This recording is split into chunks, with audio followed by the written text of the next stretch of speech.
जय हिंद। आज की इस वीडियो में हम खान सर की पॉकेट जी के सामान्य ज्ञान के प्राचीन इतिहास का तीसरे चैप्टर का निचोड़ आपको, इस चैप्टर का पूरा निचोड़ आपको वन लाइनर की फॉर्म में देंगे।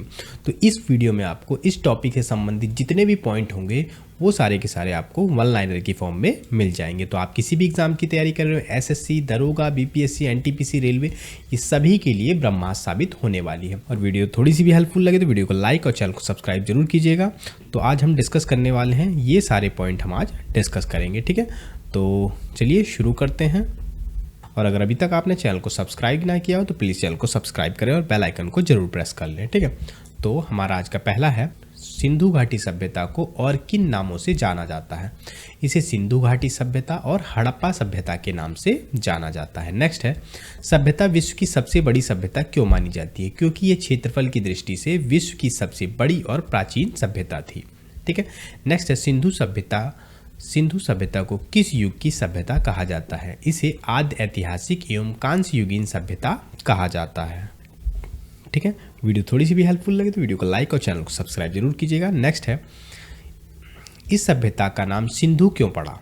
क्योंकि यह सभ्यता सिंधु नदी घाटी में फैली हुई है, इसलिए इसे सिंधु घाटी सभ्यता के नाम से जाना जाता है।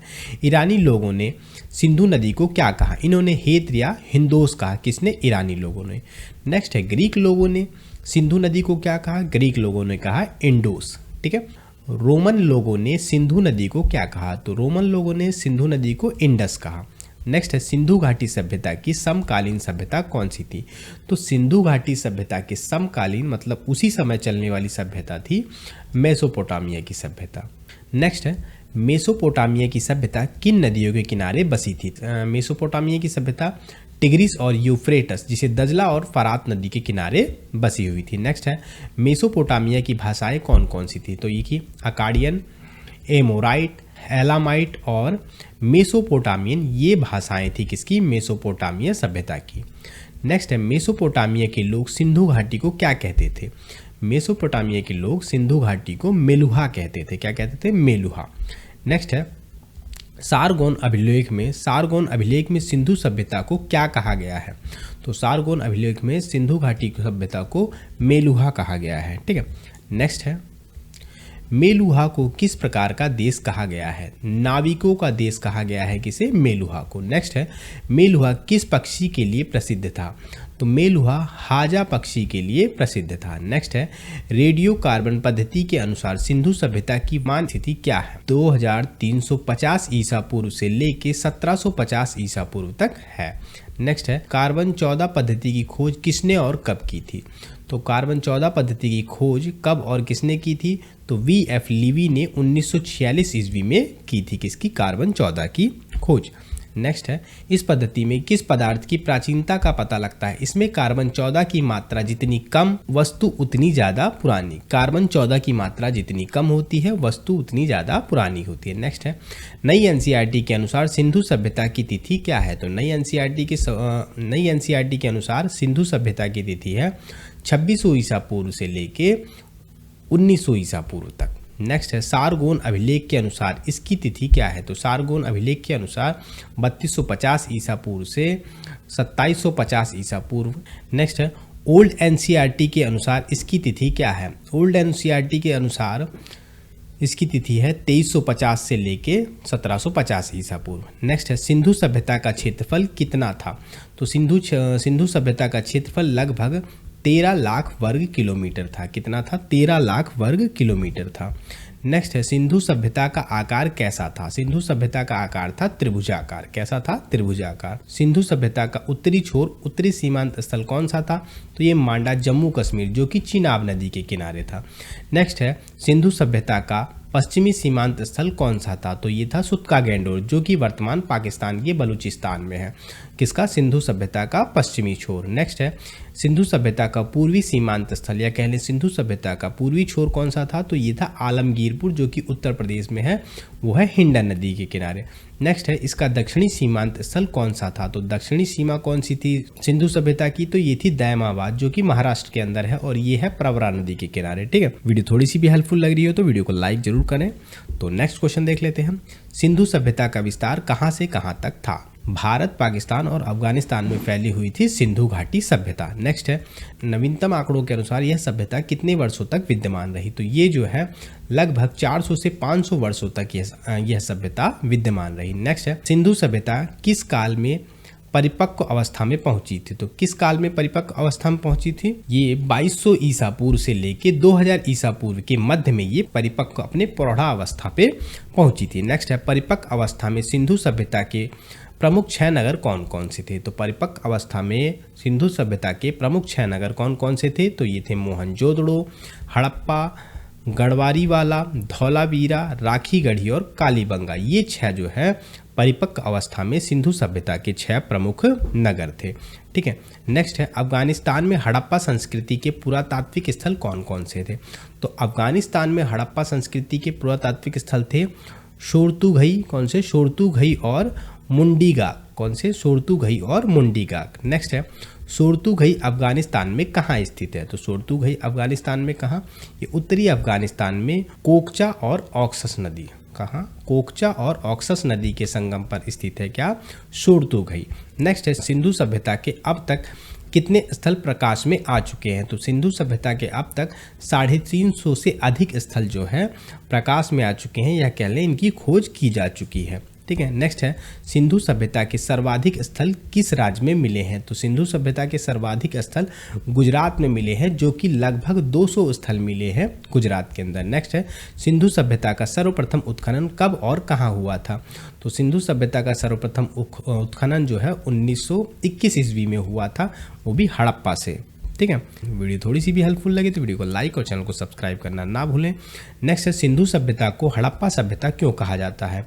क्योंकि सबसे पहले हड़प्पा से इसका उत्खनन शुरू हुआ था, इसलिए इसे जो है सिंधु सभ्यता को हड़प्पा सभ्यता भी कहा जाता है। नेक्स्ट है, हड़प्पा के टीलों की जानकारी सबसे पहले किसने दी थी? तो हड़प्पा के टीलों की जानकारी सबसे पहले चार्ल्स मैसन ने दी थी। कब दी थी? 1826 ईस्वी में दी थी। किसने? चार्ल्स मैसन ने। ठीक है, नेक्स्ट है, हड़प्पा से कितने टीले प्राप्त हुए? तो हड़प्पा से 2 टीले प्राप्त हुए। पहला पूर्वी टीला जो कि आवासीय था, और पश्चिमी टीला जो कि दुर्गीकृत था। क्या था? दुर्गीकृत था। नेक्स्ट है, हड़प्पा से कौन सा धार्मिक चिन्ह मिला है? तो हड़प्पा से स्वास्तिक का निशान मिला है। कौन सा? स्वास्तिक का चिन्ह मिला है। कहाँ से? हड़प्पा से। नेक्स्ट है, हड़प्पा में मंदिर थे या नहीं? हड़प्पा में मंदिर थे या नहीं? बिल्कुल नहीं। मूर्तियाँ मिली हैं पर मंदिर नहीं मिले। हड़प्पा में मूर्तियाँ मिली हैं लेकिन यहाँ मंदिर नहीं मिले हैं। ठीक है, नेक्स्ट है, हड़प्पा से अन्नागार की संरचना कैसे पाई गई है? हड़प्पा से अन्नागार की संरचना जो है कैसी पाई गई है? यहाँ 6-6 की 2 पंक्तियों में कुल 12 अन्नागार मिले हैं। कैसी? 6-6 की पंक्तियों में कुल 12 अन्नागार मिले हैं। नेक्स्ट है, हड़प्पा के अन्नागार का कुल क्षेत्रफल कितना था? तो हड़प्पा के अन्नागार का कुल क्षेत्रफल था 2745 वर्ग मीटर था। कितना था? 2745 वर्ग मीटर था। हड़प्पा से किस देवी की मूर्ति संबंधित मुहर प्राप्त हुई है? तो स्त्री के गर्भ से निकलने पौधे की मुहर, जिसे उर्वरता की देवी माना गया है। नेक्स्ट है, सिंधु सभ्यता का सबसे बड़ा स्थल कौन सा है? तो सिंधु सभ्यता का सबसे बड़ा स्थल है कौन सा? मोहनजोदड़ो। कौन सा है? मोहनजोदड़ो। ठीक है, नेक्स्ट है, भारत में सिंधु सभ्यता का सबसे बड़ा स्थल कौन सा है? तो भारत में सिंधु सभ्यता का सबसे बड़ा स्थल है राखीगढ़ी। कौन सा है? राखीगढ़ी। नेक्स्ट है, मोहनजोदड़ो का शाब्दिक अर्थ क्या होता है? तो मोहनजोदड़ो का शाब्दिक अर्थ होता है मृतकों का टीला। ठीक है, नेक्स्ट है, मोहनजोदड़ो का उत्खनन सर्वप्रथम किसने किया? मोहनजोदड़ो का उत्खनन सर्वप्रथम किसने किया था? राखलदास बनर्जी ने 1922 ईस्वी में। कब किया था? 1922 ईस्वी में राखलदास बनर्जी के द्वारा किया गया था। नेक्स्ट है, मोहनजोदड़ो को किस नाम से भी जाना जाता है? और किस नाम से मोहनजोदड़ो को जाना जाता है? सिंध के बाग या नखलिस्तान के नाम से भी जाना जाता है। सिंध के बाग या फिर नखलिस्तान के नाम से भी जाना जाता है। नेक्स्ट है, मोहनजोदड़ो से कौन कौन सी प्रमुख मुद्रा प्राप्त हुई है? मोहनजोदड़ो से कौन सी प्रमुख मुद्रा प्राप्त हुई है? तो ऋषभ, बैल या युक्त मुद्रा। ऋषभ बैल युक्त, जिसपे बैल का चिन्ह बना है, ऐसी मुद्रा प्राप्त हुई है। वीडियो थोड़ी सी भी हेल्पफुल लगे तो लाइक जरूर कीजिएगा। मोहनजोदड़ो की सबसे महत्वपूर्ण खोज कौन सी है? तो यह है विशाल स्नानागार। क्या है? विशाल स्नानागार। नेक्स्ट है, विशाल स्नानागार किस प्रकार की संरचना है? विशाल स्नानागार एक आयताकार जलाशय है। कौन सा है? एक आयताकार जलाशय है। ठीक है, स्नानागार की लंबाई, चौड़ाई और गहराई कितनी थी? तो लंबाई, चौड़ाई और गहराई कितनी थी? तो लंबाई थी 7.88 मीटर, 7.01 मीटर चौड़ी थी और 2.43 मीटर क्या थी, ये गहरी थी। क्या? स्नानागार की लंबाई, चौड़ाई और गहराई। नेक्स्ट है, स्नानागार में कौन सी सामग्री का सर्वप्रथम प्रयोग हुआ? तो इसमें गिरी पुष्पक या जिप्सम का प्रयोग हुआ। क्या? गिरी पुष्पक या जिप्सम का प्रयोग हुआ सबसे पहले। ठीक है। नेक्स्ट है, स्नानागार को जलरोधी बनाने के लिए किस चीज की परत चढ़ाई गई? तो स्नानागार को जलरोधी बनाने के लिए प्राकृतिक चारकोल की परत चढ़ाई गई थी। किसकी? प्राकृतिक चारकोल की परत चढ़ाई गई थी। नेक्स्ट, मोहनजोदड़ो का विशाल स्नानागार किस उद्देश्य से प्रयोग में लाया जाता था? तो मोहनजोदड़ो का विशाल स्नानागार यह जो है धर्मानुष्ठान संबंधी स्नान के लिए प्रयोग में लाया जाता था। मोहनजोदड़ो का विशाल स्नानागार क्या? धर्मानुष्ठान संबंधी स्नान के लिए। नेक्स्ट है, मार्शल ने विशाल स्नानागार को क्या कहा? मार्शल ने विशाल स्नानागार को क्या कहा? तत्कालीन विश्व का एक आश्चर्यजनक निर्माण कहा। क्या कहा? तत्कालीन विश्व का एक आश्चर्यजनक निर्माण कहा। नेक्स्ट है, स्नानागार के उत्तर व दक्षिण में क्या बना था? तो स्नानागार के उत्तर व दक्षिण में पकी हुई पतली ईंटों से बनी सीढ़ियाँ थी। क्या थी? पकी हुई पतली ईंटों से बनी सीढ़ियाँ थी। नेक्स्ट है, स्नानागार के उत्तर दिशा में क्या था? तो कपड़े बदलने के लिए 6 कक्ष थे। कहाँ? स्नानागार के उत्तर दिशा में। नेक्स्ट है, मोहनजोदड़ो की सबसे बड़ी इमारत कौन सी थी? तो मोहनजोदड़ो की सबसे बड़ी इमारत थी ग्रेट ग्रेनरी, विशाल अन्नागार। मोहनजोदड़ो की सबसे बड़ी इमारत कौन सी थी? तो वो थी ग्रेट ग्रेनरी, विशाल अन्नागार। ठीक है। नेक्स्ट है, ग्रेट ग्रेनरी की लंबाई व चौड़ाई कितनी थी? तो इसकी लंबाई थी 45.72 मीटर लंबी थी और 22.86 मीटर चौड़ी थी। क्या? ग्रेट ग्रेनरी या कह ले विशाल अन्नागार। ठीक है। नेक्स्ट है, मोहनजोदड़ो से कौन कौन से भवनों के अवशेष मिले हैं? तो मोहनजोदड़ो से कौन कौन से भवनों के अवशेष मिले हैं? तो असेंबली हॉल या कह ले सभा भवन व आयताकार भवन, जिसे हम पुरोहित आवास कहते हैं, इन सभी के अवशेष मिले हैं। ठीक है। नेक्स्ट है, मोहनजोदड़ो से प्राप्त नर्तकी की मूर्ति किस धातु की बनी थी? तो मोहनजोदड़ो से प्राप्त नर्तकी की मूर्ति कांस्य धातु की बनी थी। किसकी? कांस्य धातु की। नेक्स्ट है, नर्तकी की मूर्ति की विशेषता क्या थी? तो इसकी विशेषता थी वह नग्न अवस्था में थी और हाथ में चूड़ियाँ पहनी थी। यह मूर्ति कैसी? नग्न अवस्था में थी और इसने हाथ में चूड़ियाँ पहन रखी थी। ठीक है। नेक्स्ट है, मोहनजोदड़ो से किस देवता की छवि युक्त मुहर मिली है?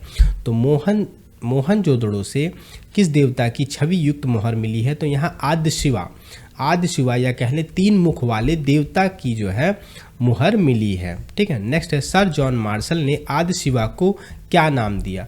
तो जॉन मार्शल ने आदि शिवा को पशुपतिनाथ नाम दिया। क्या दिया? पशुपतिनाथ नाम दिया। किसने? जॉन मार्शल ने। नेक्स्ट है, इतिहासकार पिगट ने हड़प्पा और मोहनजोदड़ो को क्या कहा? तो इतिहासकार पिगट ने मोहनजोदड़ो और हड़प्पा को सिंधु घाटी सभ्यता की जुड़वा राजधानी कहा। क्या कहा? सिंधु घाटी सभ्यता की जुड़वा राजधानी कहा। नेक्स्ट है, सिंधु सभ्यता में अधिकांश घरों के दरवाजे किस दिशा में खुलते थे? तो सिंधु सभ्यता में अधिकांश घरों के दरवाजे पिछवाड़े या कह ले पीछे की तरफ खुलते थे। नेक्स्ट है, सिंधु सभ्यता का वह एकमात्र नगर कौन सा था जिसके दरवाजे मुख्यतः सड़क की ओर खुलते थे? तो लोथल एकमात्र ऐसा स्थल था जहाँ के घरों के दरवाजे जो है सड़क की तरफ खुलते थे। कहाँ के? लोथल के दरवाजे केवल सड़क की तरफ खुलते थे। नेक्स्ट है, सिंधु सभ्यता के कौन से नगर सिंधु सभ्यता के कौन से नगर पक्की ईंटों से बने थे? तो सिंधु सभ्यता के हड़प्पा, मोहनजोदड़ो और अन्य प्रमुख नगर जो है वो पक्की ईंटों से बने थे। नेक्स्ट है, सिंधु सभ्यता के कौन से स्थल कच्ची ईंटों से बने थे? तो कच्ची ईंटों से कालीबंगा और रंगपुर जैसे शहर किससे बने थे? ये कच्ची ईंटों से बने थे। नेक्स्ट है, सिंधु सभ्यता की ईंटों का आकार क्या था? तो सिंधु सभ्यता की ईंटों का आकार था 4x2x1। क्या है? 4x2x1, लंबाई गुणे चौड़ाई गुणे ऊंचाई। तो ये था 4x2x1, ये इसकी जो है इसका आकार था। नेक्स्ट है, लोथल नगर के उत्खननकर्ता कौन थे? तो लोथल नगर के उत्खननकर्ता थे SR राव, जो है रंगनाथ राव थे। कौन थे? SR राव, जो से रंगनाथ राव थे। ठीक है। नेक्स्ट है, लोथल किस प्रकार का नगर था? लोथल एक प्रकार का व्यापारिक नगर था। क्या सा था? ये एक प्रकार का व्यापारिक नगर था। ठीक है। नेक्स्ट है, लोथल से प्राप्त सबसे बड़ी खोज क्या थी? तो लोथल से प्राप्त सबसे बड़ी खोज थी गोदीवाड़ा। क्या? डॉकीवाड़। क्या है, गोदीवाड़ा। नेक्स्ट है सिंधु सभ्यता का कौन सा नगर पश्चिमी एशिया से व्यापार करता था? तो सिंधु सभ्यता का कौन सा नगर पश्चिमी एशिया से व्यापार करता था? तो ये था लोथल। कौन था? लोथल। नेक्स्ट है चावल की भूसी के साक्ष्य किन किन स्थानों से मिले हैं? तो चावल की भूसी के साक्ष्य रंगपुर और लोथल से मिले हैं। कहाँ से? रंगपुर और लोथल से चावल की भूसी के साक्ष्य मिले हैं। नेक्स्ट है चनहूदड़ों की खोज सर्वप्रथम किसने की? तो चनहूदड़ों की खोज सर्वप्रथम एम.जी. मजूमदार ने की थी। किसने? एम.जी. मजूमदार ने की थी। 1931 ईस्वी में की थी। कब की थी? 1931 ईस्वी में। किसकी? चनहूदड़ों की खोज किसने की थी? एम.जी. मजूमदार ने 1931 में। ठीक है। नेक्स्ट है चनहूदड़ों का उत्खनन करता कौन था? या चनहूदड़ों का उत्खनन किसने किया? तो मैके ने किया था इसका उत्खनन 1935 में। किसने? मैके ने किया था 1935 में। ठीक है। नेक्स्ट है चनहूदड़ों किस प्रकार का नगर था? चनहूदड़ों एक प्रकार का औद्योगिक नगर था। कैसा था नगर? चनहूदड़ों एक प्रकार का औद्योगिक नगर था। नेक्स्ट है चनहूदड़ों से कौन कौन सी चीज़ें बनाने का केंद्र था? तो चनहूदड़ों किस किस चीज़ों को बनाने का केंद्र था? तो ये था मन के सीप, अस्थि तथा मुद्रा बनाने का केंद्र था। क्या? चनहूदड़ों। ठीक है। नेक्स्ट है चनहूदड़ों से किस प्रकार के पद चिन्ह मिले हैं? तो चनहूदड़ों से किस प्रकार के पद चिन्ह मिले हैं? ते के बिल्ली का पीछा करते हुए पद चिन्ह मिले। नेक्स्ट है चनहूदड़ों से सौंदर्य प्रसाधन के क्या साक्ष्य मिले हैं? तो चनहूदड़ों से सौंदर्य प्रसाधन के क्या साक्ष्य मिले हैं? तो यहाँ से लिपस्टिक और अलंकृत हाथी के साक्ष्य मिले हैं। किसके? लिपस्टिक और अलंकृत हाथी के साक्ष्य मिले हैं। ठीक है। चनहूदड़ों से कौन सी सांस्कृतिक सभ्यता के अवशेष मिले हैं? तो यहाँ से झूकर झांगड़ संस्कृति के अवशेष मिले हैं। ठीक है। नेक्स्ट है कालीबंगा किस चरण का हड़प्पा स्थल है? तो कालीबंगा किस चरण का है? तो ये परिपक्व चरण का हड़प्पा स्थल है। कौन सा? परिपक्व चरण का हड़प्पा स्थल है। नेक्स्ट है कालीबंगा का अर्थ क्या है? तो कालीबंगा का अर्थ क्या है? काली चूड़ियां है। कालीबंगा का अर्थ क्या है? कालीबंगा का अर्थ है काली चूड़ियां। नेक्स्ट है कालीबंगा से प्राप्त प्रमुख कृषि साक्ष्य क्या है? तो कालीबंगा से कृषि के प्रमुख साक्ष्य क्या है? तो यहाँ से जुते हुए खेत मिले हैं। कहाँ से? कालीबंगा से। नेक्स्ट है कालीबंगा में शवों के अंत्येष्टि संस्कार की कितनी विधियां हैं? तो 3 विधियां हैं। पहला है पूर्ण समाधिकरण, आंशिक समाधिकरण व दाह संस्कार। क्या है? 3 प्रकार की जो है अंत्योष्टि या फिर कह लें अंतिम संस्कार की विधियां थी। पहला था पूर्ण समाधिकरण, दूसरा है आंशिक समाधिकरण और तीसरा है दाह संस्कार। क्या है? दाह संस्कार। ठीक है। नेक्स्ट है कालीबंगा से मिली खोपड़ी में कितने छेद थे? तो और इसका क्या अर्थ है? तो कालीबंगा से मिली खोपड़ी में 6 छेद थे, जिससे शल्य चिकित्सा का ज्ञान होना प्रमाणित होता है। क्या? जिससे शल्य चिकित्सा का ज्ञान होना प्रमाणित होता है। नेक्स्ट है कालीबंगा से किस प्रकार की ईंटों के साक्ष्य मिले हैं? तो कालीबंगा से किस प्रकार के? यहाँ से अलंकृत ईंटों के साक्ष्य मिले हैं। अलंकृत ईंटों के साक्ष्य मिले हैं। नेक्स्ट है कालीबंगा से किस प्रकार की कृषि का साक्ष्य मिला? तो कालीबंगा से किस प्रकार की कृषि का साक्ष्य मिला? तो यहाँ कपास की खेती के साक्ष्य मिले हैं। क्या? कपास की खेती के साक्ष्य मिले हैं। नेक्स्ट है कालीबंगा से किस जानवर की अस्थियां मिली हैं? तो कालीबंगा से किस जानवर की अस्थियां मिला है? यहाँ से ऊंट की अस्थियां मिली है। कहाँ से? कालीबंगा से। ठीक है। नेक्स्ट है कालीबंगा से किस प्राकृतिक आपदा के साक्ष्य मिले हैं? तो कालीबंगा से जो है भूकंप के साक्ष्य मिले हैं। क्या? कालीबंगा से किस प्राकृतिक आपदा के साक्ष्य मिले हैं? तो यहाँ से भूकंप के साक्ष्य मिले हैं। नेक्स्ट है कालीबंगा से फसलों के कितने चक्रों के साक्ष्य मिले हैं? तो कालीबंगा से फसलों के कितने चक्रों के साक्ष्य मिले हैं? तो वर्ष में 2 फसल उगाने के साक्ष्य मिले हैं। कालीबंगा में जो है एक साल में 2 फसल उगाने के साक्ष्य मिले हैं। नेक्स्ट है कालीबंगा से किस प्रकार के खेतों के साक्ष्य मिले हैं? तो कालीबंगा से जुते हुए खेतों के साक्ष्य मिले हैं। कैसे? जुते हुए खेतों के साक्ष्य मिले हैं। नेक्स्ट है धौलावीरा कहाँ स्थित है? धौलावीरा गुजरात के कच्छ जिले के भचाऊ तालुका में स्थित है। कहाँ है धौलावीरा? ये गुजरात के कच्छ जिले के भचाऊ तालुका में स्थित है। नेक्स्ट है धौलावीरा किस सभ्यता का नगर था? धौलावीरा किस सभ्यता का नगर था? तो सिंधु सभ्यता का प्राचीन और विशाल नगर था। क्या था? सिंधु सभ्यता का प्राचीन और विशाल नगर था। ठीक है। नेक्स्ट है धौलावीरा को कितने भागों में बांटा गया था? तो धौलावीरा को 3 भागों में बांटा गया था। पहला दुर्ग, दूसरा है मध्यम नगर और तीसरा है निचला शहर। क्या है? दुर्ग, मध्यम नगर और निचला शहर, ये 3 भागों में बांटा गया था। नेक्स्ट है धौलावीरा की विशेष जल व्यवस्था कैसी थी? तो धौलावीरा की विशेष जल व्यवस्था अति विशिष्ट एवं जल प्रबंधन व्यवस्था थी। यहाँ की अति विशिष्ट और जल प्रबंधन व्यवस्था थी। नेक्स्ट है धौलावीरा को कब विश्व धरोहर स्थल घोषित किया गया? तो धौलावीरा को 27 जुलाई 2021 को विश्व धरोहर स्थल जो है घोषित किया गया। ठीक है। नेक्स्ट है धौलावीरा को विश्व धरोहर स्थल घोषित करने वाली संस्था कौन सी है? तो world heritage committee of UNESCO. कौन? World heritage committee of UNESCO के द्वारा इसे विश्व धरोहर की श्रेणी में डाला गया था। ठीक है। नेक्स्ट है सिंधु सभ्यता की पहली खगोलीय वेधशाला कहाँ मिली है? तो सिंधु सभ्यता की पहली खगोलीय वेधशाला कहाँ मिली है? तो ये मिली है धौलावीरा के अंदर। कहाँ? धौलावीरा में। नेक्स्ट है धौलावीरा में किस खेल संबंधी संरचना के साक्ष्य मिले हैं? तो यहाँ किस खेल संबंधी संरचना के साक्ष्य मिले हैं? यहाँ स्टेडियम के साक्ष्य मिले हैं। किसके? स्टेडियम के साक्ष्य मिले हैं। नेक्स्ट है धौलावीरा से कितने कृत्रिम जलाशय मिले हैं? तो यहाँ से 16 कृत्रिम जलाशय मिले हैं। कितने? 16 आर्टिफिशियल जो है जलाशय मिले हैं। नेक्स्ट है धौलावीरा से सूचना पट्टिका के क्या साक्ष्य मिले हैं? तो धौलावीरा से सूचना पट्टिका के क्या साक्ष्य मिले हैं? एक पॉलिश युक्त सूचना पट्ट या कह लें नोटिस बोर्ड मिला है। नेक्स्ट है सुरकोटदा कहाँ स्थित है? तो सुरकोटदा कहाँ है? तो सुरकोटदा गुजरात में स्थित है। नेक्स्ट है सुरकोटदा से किस जानवर की अस्थियां मिली है? तो सुरकोटदा से घोड़े की अस्थियां मिली है। कहाँ से? सुरकोटदा से। नेक्स्ट है क्या सिंधु सभ्यता के लोगों को घोड़े का ज्ञान था? क्या सिंधु सभ्यता के लोग घोड़े से परिचित थे? नहीं, वह उन्हें घोड़े का ज्ञान नहीं था। सिंधु सभ्यता के लोग घोड़े से परिचित नहीं थे। नेक्स्ट है रंगपुर स्थल कहाँ स्थित? तो ये गुजरात के काठियावाड़ जिले में स्थित है। क्या? रंगपुर। ठीक है। रंगपुर से किस अनाज के साक्ष्य मिले हैं? तो यहाँ से चावल के दाने के साक्ष्य मिले हैं। कहाँ से? रंगपुर से। नेक्स्ट है सिंधु सभ्यता के लोगों को किस प्रकार की लिपि का ज्ञान था? तो सिंधु सभ्यता के लोगों को भाव चित्रात्मक लिपि का ज्ञान था। कैसी लिपि का? भाव चित्रात्मक लिपि का ज्ञान था। नेक्स्ट है सिंधु लिपि किस दिशा में लिखी जाती थी? तो सिंधु लिपि जो है दाईं से बाईं ओर लिखी जाती थी। सिंधु लिपि को और किस नाम से जाना जाता है? तो सिंधु लिपि को गौमूत्राक्षर लिपि के नाम से जाना जाता है। क्या? गौमूत्राक्षर लिपि के नाम से भी जाना जाता है किसे? सिंधु सभ्यता को। नेक्स्ट है सिंधु लिपि में लगभग कितने भाव चित्र मिलते हैं?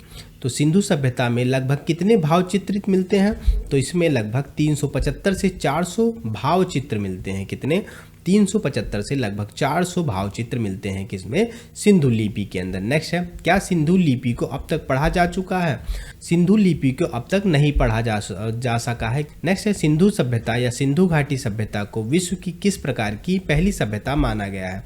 तो सिंधु सभ्यता जो है विश्व की प्रथम नगरीय सभ्यता इसे माना गया है। सिंधु सभ्यता को विश्व की प्रथम नगरीय सभ्यता माना गया है। नेक्स्ट है सिंधु सभ्यता के नगर किस योजना पर आधारित थे? तो सिंधु सभ्यता के नगर ग्रिड प्रणाली पर आधारित थे। ग्रिड प्रणाली पर आधारित थे। नेक्स्ट है सिंधु सभ्यता की सड़कें किस प्रकार एक दूसरे को काटती थी? तो सिंधु सभ्यता की सड़कें एक दूसरे को समकोण पे काटती थी। कितना? 90 डिग्री का एंगल बनाती थी। कितने? समकोण पे काटती थी सिंधु सभ्यता की सड़कें। नेक्स्ट है सिंधु सभ्यता में यातायात के लिए किन यानों का प्रयोग किया जाता था? तो सिंधु सभ्यता में यातायात के लिए 2 पहिए और 4 पहिए वाली बैलगाड़ी का प्रयोग किया जाता था। 2 पहिए और 4 पहिए की बैलगाड़ी का प्रयोग किया जाता था। नेक्स्ट है सिंधु सभ्यता का समाज किन 4 वर्गों में बटा हुआ था? तो सिंधु सभ्यता का समाज जो है 4 वर्गों में पुरोहित वर्ग, व्यापारी वर्ग, किसान वर्ग और श्रमिक वर्ग। व्यापारी वर्ग, पुरोहित वर्ग, किसान वर्ग और श्रमिक वर्ग इन 4 भागों में बटा हुआ था। नेक्स्ट है हड़प्पा कहाँ और किस नदी के किनारे स्थित है और इसके उत्खननकर्ता व खोजकर्ता कौन है? पाकिस्तान के पंजाब प्रांत के साहिवाल जिले में स्थित है।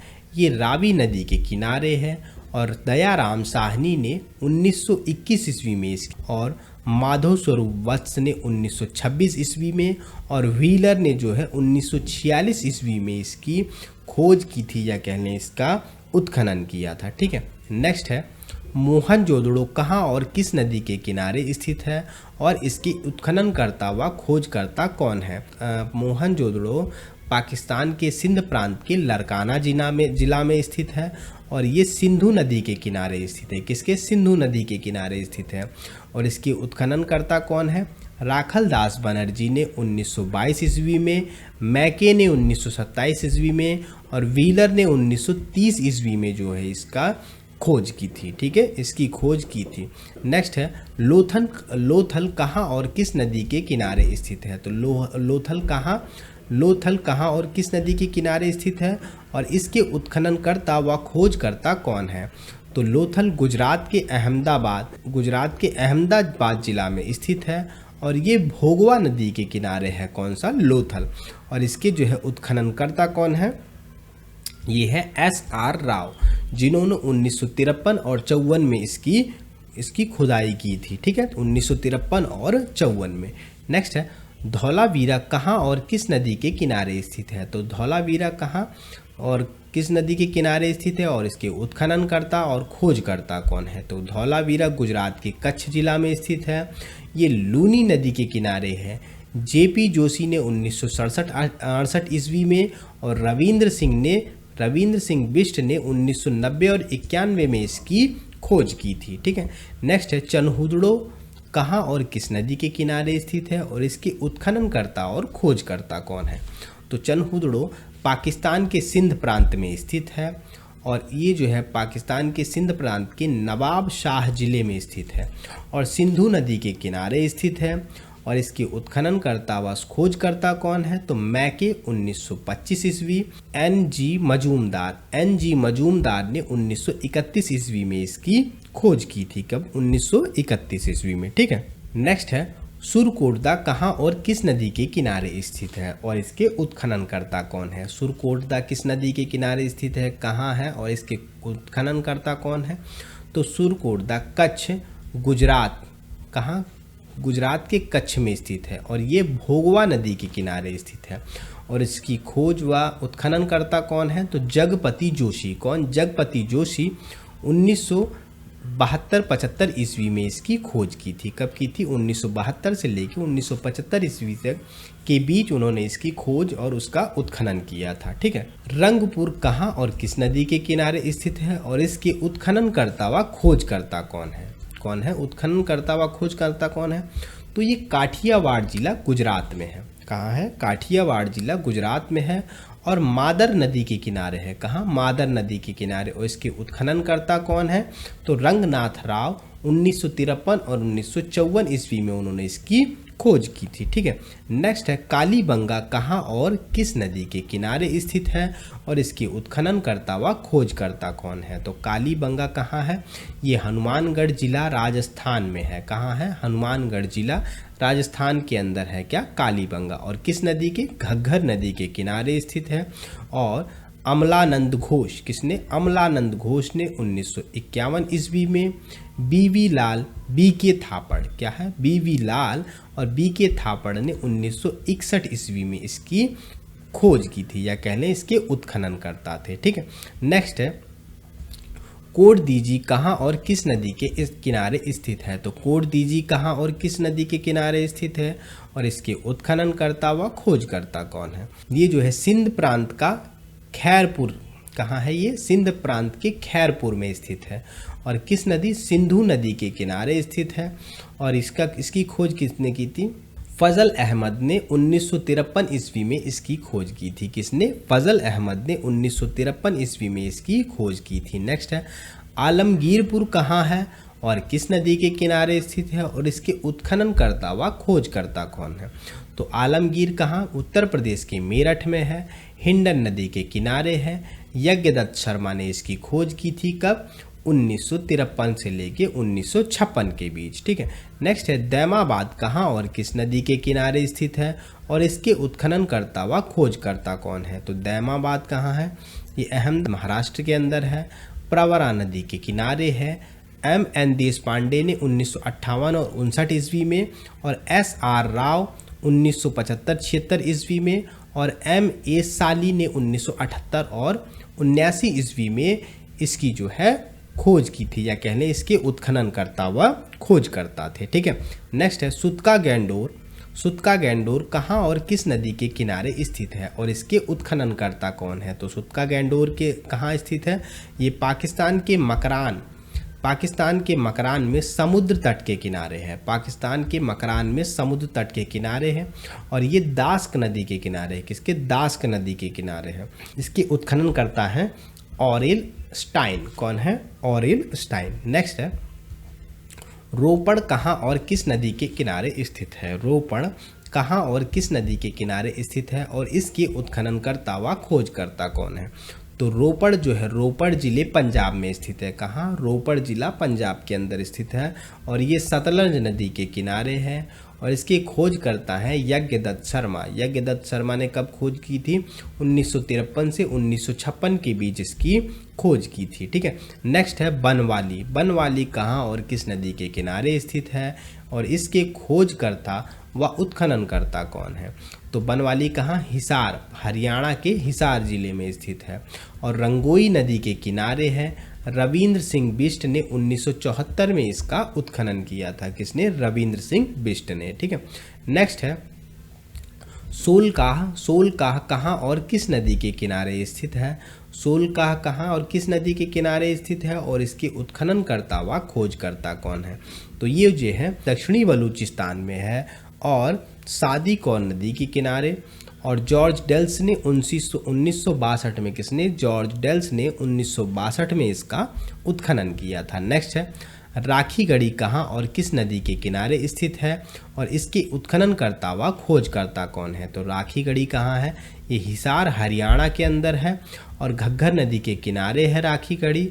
और रफ़ीक मुगल और अमरेंद्र नाथ ने 1997 से लेके 1999 तक इसका जो है क्या किया? इसका उत्खनन किया था। ठीक है। नेक्स्ट है देसलपुर कहाँ और किस नदी के किनारे है और इसके उत्खननकर्ता व खोजकर्ता कौन है? तो देसलपुर कहाँ है? कच्छ, गुजरात में। और बामू चेचा नदी, कौन सी? बामू चेचा नदी के किनारे है देसलपुर। और 1963 ईस्वी में पीपी पांड्या, एमके ढाके, केवी सुंदरराजन ने किसने 1963 से 64 ईस्वी में पीपी पांड्या, एमके ढाके और केवी सुंदरराजन जो है इसके उत्खननकर्ता और खोजकर्ता थे। ठीक है। नेक्स्ट है कुणाल या कुणाल कहाँ और किस नदी के किनारे स्थित है और इसके खोजकर्ता व जो है उत्खननकर्ता कौन है? तो कुणाल कहाँ है? ये हरियाणा कोसी नदी के किनारे, हरियाणा में कोसी नदी के किनारे है। श्री JS खत्री एवं श्री M आचार्य इसके उत्खननकर्ता थे। कौन थे? श्री JS खत्री व M आचार्य इसके उत्खननकर्ता थे। नेक्स्ट है रोजदी कहाँ और किस नदी के किनारे स्थित है? क्या? रोजदी कहाँ और किस नदी के किनारे स्थित है और इसके उत्खननकर्ता और खोजकर्ता कौन है? तो सौराष्ट्र, गुजरात में है। क्या? रोजदी गुजरात में 1982 से लेके 1995 ईस्वी तक 7 बार इसका उत्खनन किया गया। किसका? सौराष्ट्र के गुजरात में है रोजदी का। इसका 7 बार उत्खनन किया गया। कब से? 1982 से लेके 1995 तक। ठीक है।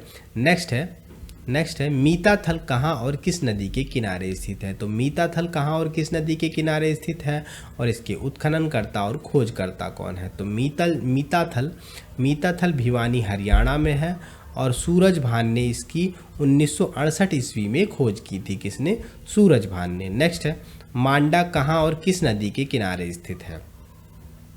मांडा कहाँ और किस नदी के किनारे स्थित है और इसके उत्खननकर्ता व खोजकर्ता कौन है? तो इसके उत्खननकर्ता कौन है और खोजकर्ता कौन है? ये जम्मू कश्मीर में स्थित है। कौन सी? मांडा, जम्मू कश्मीर में स्थित है मांडा और ये है चिनाब नदी के किनारे। और JP जोशी ने इसका उत्खनन किया था। कब? 1976 से 1977 के बीच। कब किया था? 1976 से 1977 के बीच जो है इन्होंने इसका खोज किया था। अब बालाकोट कहाँ है? बालाकोट कहाँ और किस नदी के किनारे स्थित है? इसके उत्खननकर्ता व खोजकर्ता कौन है? तो बालाकोट कहाँ है? पाकिस्तान के खैबर पख्तूनवा प्रांत में स्थित है। कहाँ है? खैबर पख्तूनवा प्रांत में स्थित है और ये कहाँ? भादर नदी के किनारे है। और जॉर्ज F डिल्स, कौन? जॉर्ज F डिल्स ने 1963 से 1970 ईस्वी में इसकी खोज की थी। ठीक है। नेक्स्ट है हड़प्पा से कौन कौन सी प्रमुख वस्तुएं मिली थी? हड़प्पा से कौन कौन सी प्रमुख वस्तुएं मिली थी? तो 837 कब्रिस्तान मिला है, विदेशी की कब्र मिली है, इक्का गाड़ी मिली है, श्रृंगार पेटिका मिली है, स्टैचू ऑफ प्रीस्ट मिला है या कह लें पुजारी की प्रतिमा मिली है। कहाँ से? हड़प्पा से ये प्रमुख चीज़ें मिली हैं। ठीक है, नेक्स्ट है मोहनजोदड़ो से कौन कौन सी प्रमुख वस्तुएं मिली हैं। तो मोहनजोदड़ो से कौन कौन सी, जलापूर्ति के लिए कुआं मिला है, सूती कपड़े मिले हैं या सूती कपड़े के साक्ष्य मिले हैं जैसा कि कपास मिला है, स्नानागार ग्रेट बाथ मिला है कहाँ से, मोहनजोदड़ो से। ठीक है, नेक्स्ट है लोथल से कौन कौन सी प्रमुख वस्तुएं मिली हैं। तो लोथल से क्या मिला है, हाथी दांत का पैमाना मिला है, घोड़े की मृग मूर्तियाँ मिली हैं, फारस की मुहर मिली है, शतरंज के साक्ष्य मिले हैं और पत्तन बंदरगाह और अग्नि वेदिकाएँ मिली हैं। क्या मिली हैं, बंदरगाह और अग्नि वेदिकाएँ मिली हैं। नेक्स्ट है धौलावीरा से कौन कौन सी प्रमुख वस्तुएं मिली हैं। तो धौलावीरा से कौन कौन सी प्रमुख वस्तुएं मिली हैं। तो यहाँ के नगर जो हैं 3 भागों में विभाजित थे। यहाँ के नगर क्या कितने भागों में, 3 भागों में विभाजित थे। पहला है पूर्व, दूसरा है मध्य, तीसरा है पश्चिम। चनहूदड़ो से कौन कौन सी प्रमुख वस्तुएं मिली हैं। तो चनहूदड़ो से कौन कौन सी प्रमुख वस्तुएं मिली हैं। यहाँ से अलंकृत हाथी, खिलौना, लिपस्टिक व वक्राकार ईंटें मिली हैं। क्या मिली हैं, वक्राकार ईंटें। नेक्स्ट है सुरकोटदा से कौन कौन सी वस्तुएं मिली हैं। तो सुरकोटदा से घोड़े की हड्डियां मिली हैं। नेक्स्ट है रंगपुर से कौन कौन सी प्रमुख वस्तुएं मिली हैं। तो रंगपुर से क्या, धान चावल की भूसी के ढेर और कच्ची ईंटों के दुर्ग और मृदभांड मिले हैं कहाँ से, रंगपुर से। ठीक है, नेक्स्ट है कालीबंगा से कौन कौन सी प्रमुख वस्तुएं मिली हैं। तो कालीबंगा से कौन कौन सी प्रमुख वस्तुएं मिली हैं। तो यहाँ से बेलनाकार मुहरे, हल के निशान, जुते हुए खेतों के साक्ष्य, अलंकृत ईंटों का प्रयोग, युगल समाधियाँ और अग्नि वेदिकाएँ मिली हैं कहाँ से, कालीबंगा से। नेक्स्ट है कोट दीजी से कौन कौन सी प्रमुख वस्तुएं मिली हैं। तो कोट दीजी से कौन कौन सी प्रमुख वस्तुएं मिली हैं। यहाँ से वाणाग्र, कांच की चूड़ियाँ, धातु के उपकरण मिले हैं कहाँ से, कोट दीजी से। नेक्स्ट है आलमगीरपुर से कौन कौन सी प्रमुख वस्तुएं मिली हैं। तो आलमगीरपुर से कौन कौन सी प्रमुख वस्तुएं मिली हैं। तो यहाँ से सिरेमिक उत्पाद, मृदभांड की मूर्तियाँ मिली हैं। ठीक है, नेक्स्ट है दैमाबाद से कौन कौन सी प्रमुख वस्तुएं मिली हैं। तो दैमाबाद से कौन कौन सी प्रमुख वस्तुएं मिली हैं। तो धातु के रथ मिले हैं कहाँ से, दैमाबाद से। ठीक है, नेक्स्ट है सुतका गैंडोर से कौन कौन सी प्रमुख वस्तुएं मिली हैं। तो सुतका गैंडोर से कौन कौन सी प्रमुख वस्तुएं मिली हैं। यहाँ से तांबे की कुल्हाड़ी, मनुष्य की अस्थि और राख से भरा बर्तन मिला है कहाँ से, सुतका गैंडोर से। नेक्स्ट है रोपड़ से कौन कौन सी प्रमुख वस्तुएं मिली हैं। तो रोपड़ से कौन कौन सी प्रमुख वस्तुएं मिली हैं।